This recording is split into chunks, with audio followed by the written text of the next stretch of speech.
वर्षों तक वन में घूम घूम बाधा विघ्नों को चूम चूम सह धूप घाम पानी पत्थर पांडव आए कुछ और निखर।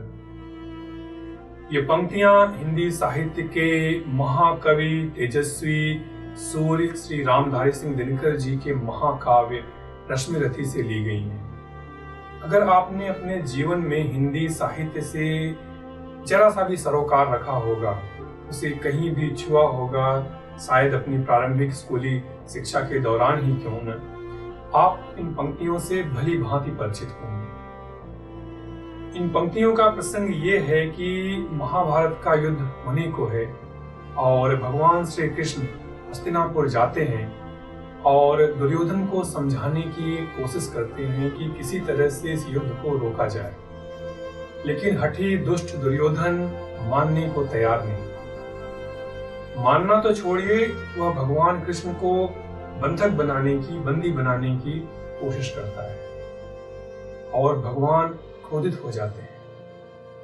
और फिर उन पंक्तियों में जो भाव है, भगवान के जो भाव है, दिनकर जी ने उन्हें तृतीय सर्ग में प्रस्तुत करने की कोशिश की। मेरा मानना है कि जिस तरीके से तृतीय सर्ग लिखा गया है वो किसी साधारण कवि के बस की बात नहीं, और किसी असाधारण कवि के लिए भी कुछ दैवी कृपा होना जरूरी है, तभी कोई ऐसी पंक्तियां लिख सकता है। ऐसी पंक्तियां आप सोच के, समझ के, प्लानिंग करके, ब्रेनस्टॉर्मिंग करके नहीं लिख सकते, चाहे आप कितने ही बड़े विद्वान या साहित्यकार क्यों न हो।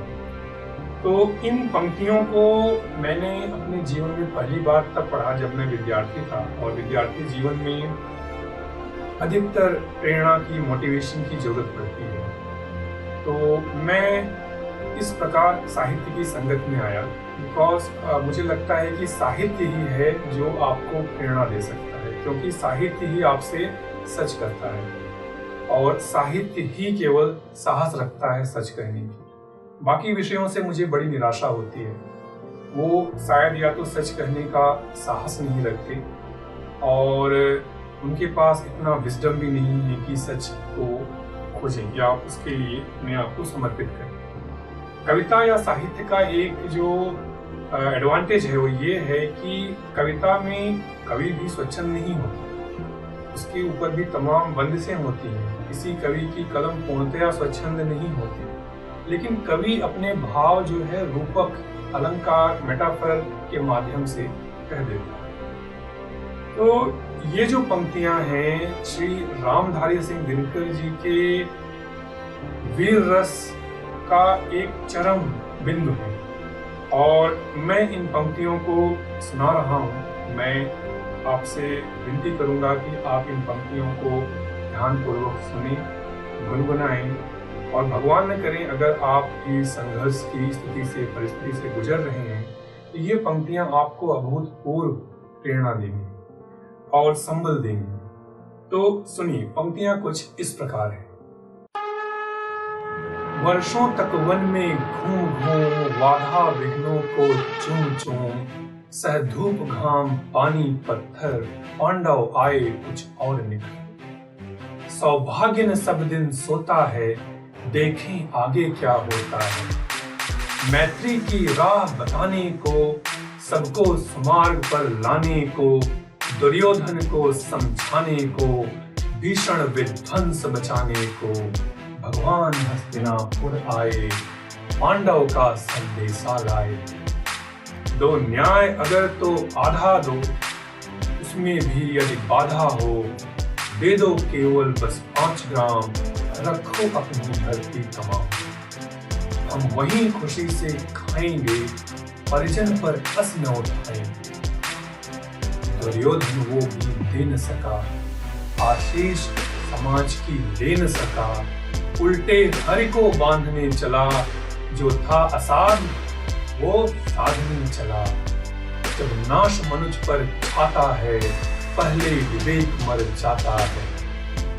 हरि ने भीषण हुंकार किया, अपना स्वरूप विस्तार किया। डगमग डगमग दिग्गज डोले, भगवान कुपित होकर बोले, जंजीर बढ़ाकर साध मुझे, हाँ हाँ दुर्योधन बांध मुझे।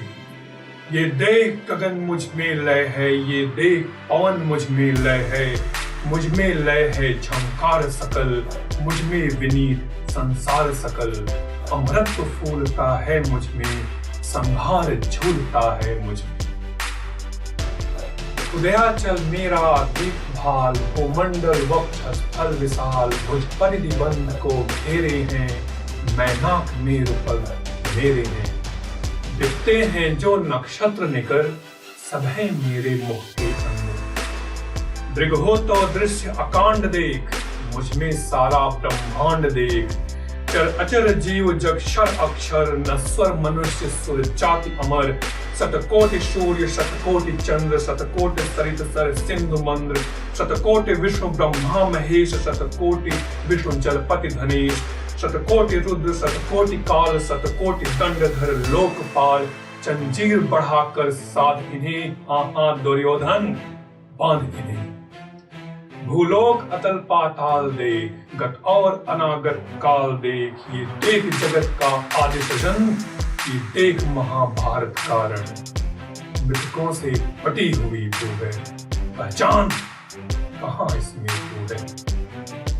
अंबर में कुंतल जाल देख, पद के नीचे पाताल देख। मुट्ठी में तीनों काल देख, मेरा स्वरूप विकराल देख।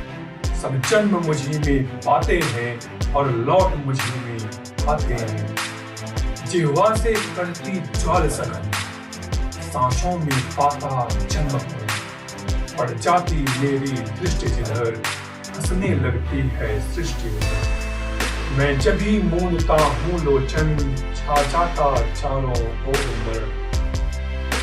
बांधने मुझे तू आया है, जंजीर बड़ी क्या लाया है। यदि मुझे बांधना चाहे मन, तो पहले बांध अनंत गगन। सोने को साध न सकता है, वह मुझे बांध कब सकता है। हित वचन नहीं तूने माना, मैत्री का मूल्य न पहचाना। तो ले मैं भी अब जाता हूँ, अंतिम संकल्प सुनाता हूँ। याचना नहीं अब रण होगा, जीवन जय या कि मरण होगा। टकराएंगे नक्षत्र निखर, बरसेगी धूप पर वही प्रखर। फंसेस नाक का डोलेगा, विकराल काल मुंह खोलेगा। दुर्योधन रण ऐसा होगा, फिर कभी नहीं जैसा हो। भाई पर भाई टूटेंगे, विश्वाण बूंद से छूटेंगे। वायस श्रृंगार सुख लूटेंगे, सौभाग्य मनुज के फूटेंगे। आखिर तो भूषाई होगा, हिंसा का परदाई होगा। भी सभासन सब लोग डरे, चुप थे या थे बेहोश पड़े। बस दो नर न अघाते थे, भीष्म विदुर सुख पाते थे। कर जोड़ खड़े प्रमुदित निर्भय, दोनों पुकारते थे। जय जय जय जय जय जय।